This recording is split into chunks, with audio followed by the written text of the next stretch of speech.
Oi, gente, tudo bem? Pós-feriado, que tal vir com a nossa equipe curtir uma imersão numa das universidades mais conhecidas do nosso país, a Unicamp?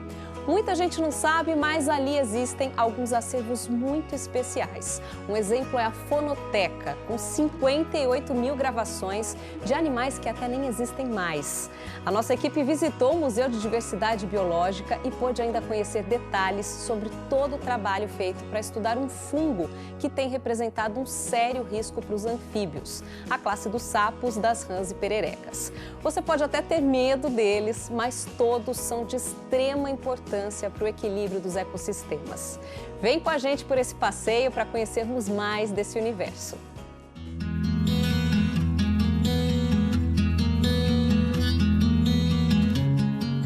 Esse é o Museu de Zoologia da Unicamp. Ele abriga a Fonoteca Neotropical Jacques Villiard, uma das maiores do mundo. É a mais completa da América Latina. A Fonoteca conta com arquivos de sons de todos os grupos de vertebrados e alguns de invertebrados. A coleção possui mais de 58 mil gravações catalogadas e outras 20 mil em processo de digitalização. Entre as gravações, podemos ouvir o sapo-boi. O som do sapo pingo de ouro, uma das menores espécies, também foi gravado.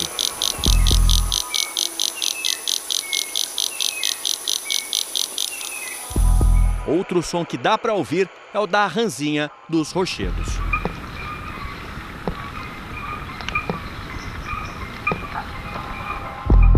A maior parte da coleção de áudios é proveniente do Brasil, mas também há sons de animais captados na América do Norte, Europa, África e Oceania. Esse acervo ele é utilizado em muitos tipos diferentes de pesquisas científicas, né? Tanto pesquisas que estudam evolução, por exemplo, a evolução da comunicação dos animais, como que os animais se comunicavam antigamente, como que eles se comunicam hoje em dia, variações temporais, variações espaciais, aspectos ecológicos, como que as espécies interagem, como que indivíduos interagem dentro de uma mesma espécie. Então tem muitos estudos que a gente pode fazer com esses sons desse acervo. A Fonoteca ainda guarda os equipamentos usados pelos primeiros pesquisadores na década de 1970, uma época em que a tecnologia não era tão avançada. Se compararmos aos equipamentos de hoje, os gravadores antigos eram bem grandes. Dos sons arquivados aqui, muitos são de espécies que já nem existem mais. Nós temos sons de espécies que já foram extintas, sons de espécies provavelmente extintas, sons de animais que não ocorrem mais naqueles locais onde eles foram gravados, por exemplo, grandes centros urbanos, que hoje em dia já evoluíram, né? Não são mais como eram antigamente. Então, a gente tem desde animais comuns, que a gente pode encontrar, um sapo que a gente encontra em qualquer brejo, e a gente tem animais raros também. E por falar em sapos, esses anfíbios estão enfrentando um problema mundial. A Mariana faz doutorado na Unicamp. Ela estuda um fungo que está dizimando populações de sapos, pererecas e salamandras em todo o planeta. A doença tem um nome difícil de se pronunciar, Chytridiomycose. Então, esse fungo, ele ataca a pele dos anfíbios, né, os sapos.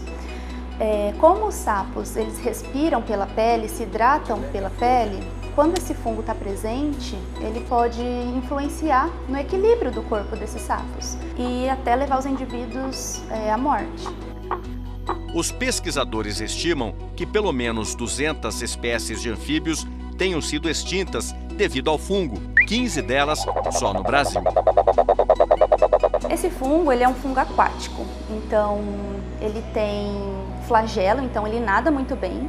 E quando ele encontra na pele do sapo, ele penetra na pele, ele se desenvolve, ele tem o ciclo todo que acontece ali, que é uma reprodução assexuada. Depois de um certo tempo, de um ciclo, esse fungo ele libera mais quantidade na água. Ele vai encontrar outros sapos que estão ali naquele ambiente. O fungo ele foi descrito oficialmente em 1999 por uma pesquisadora microbiologista dos Estados Unidos. Então, a gente só tem 24 anos de pesquisas em relação às consequências, né, da doença causada por esse fungo. Países como o Brasil, que tem uma biodiversidade de anfíbios muito grande, ainda tem muitos estudos, muitas pesquisas que a gente tem que continuar e a gente precisa aplicar de fato. A extinção de uma população de anfíbio causada pela quetridiomicose pode trazer consequências na rede trófica da comunidade e até mesmo a nível de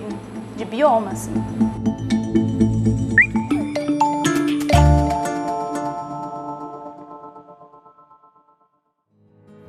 Muito importante todo esse trabalho no museu, né? E pensando em falar para as pessoas da necessidade de cuidar dos anfíbios, um projeto muito especial foi desenvolvido: unir a arte à consciência ambiental.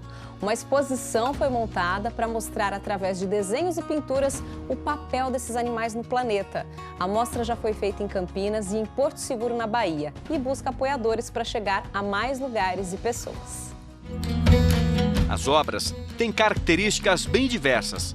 Anfíbios sobre uma Vitória Régia, ao lado de uma sereia, sapos de guarda-chuva e galochas. Esse ganhou status de majestade, com direito à coroa de rei e flor na boca. Nesta obra, a pele de um sapo real foi parar nas telas. O bicho tinha sido atropelado. A ideia de fazer uma exposição com o tema dos anfíbios surgiu com o Andrés. O mexicano veio ao Brasil fazer mestrado em biologia. O pai de Andrés foi um artista que retratava a natureza nos trabalhos. O pesquisador conseguiu reunir artistas conhecidos do pai dele de 18 diferentes países. O objetivo é mostrar a situação dos anfíbios a nível mundial, né? Principalmente dos anuros, dos sapos, rã-pererecas, que o que eu estudo, né, como biólogo. E aí eu pensei que uma das melhores formas de divulgação, de transmissão de conhecimento dos tempos todos é a arte, né? A exposição ganhou o título de Ex Libris. Por que Ex Libris, né? Ex Libris é a propriedade, significa propriedade de. Nos livros antigos, na pasta, tem um selo, né? E esse selo fala Ex Libris, que colocava um nome da pessoa. Então essa pessoa era a dona, a propriedade era dessa pessoa. Os artistas utilizavam isso para fazer homenagens, para fazer outro tipo de coisas. Então, Ex Libris Frog Extinction é para todos os sapos que já estão em extinção, que estão em perigo de extinção, que já não estão mais, né? E a ideia desse projeto é mostrar isso para as pessoas, o que está acontecendo, que é uma realidade no mundo todo. Coordenador do Museu de Zoologia da Unicamp, o professor Felipe Toledo apoiou a proposta do Andrés.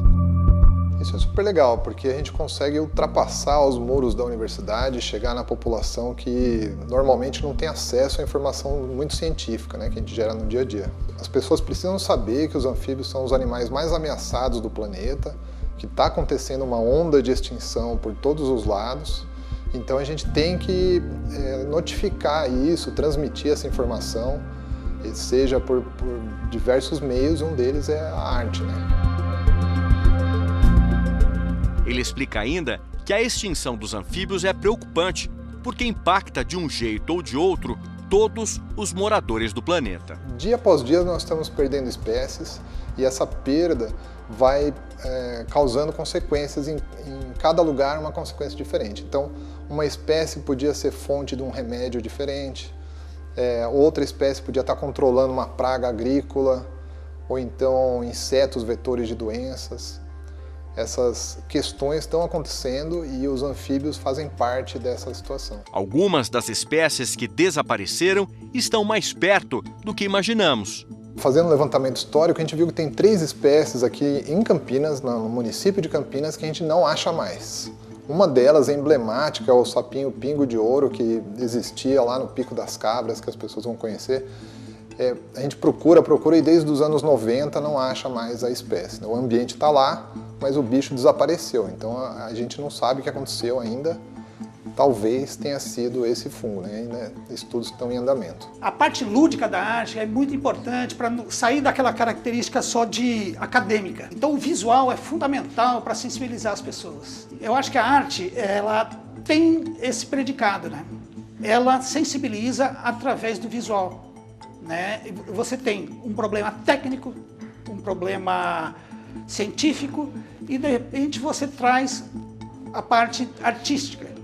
E isso chama a atenção das pessoas, né? Isso aí acaba sensibilizando.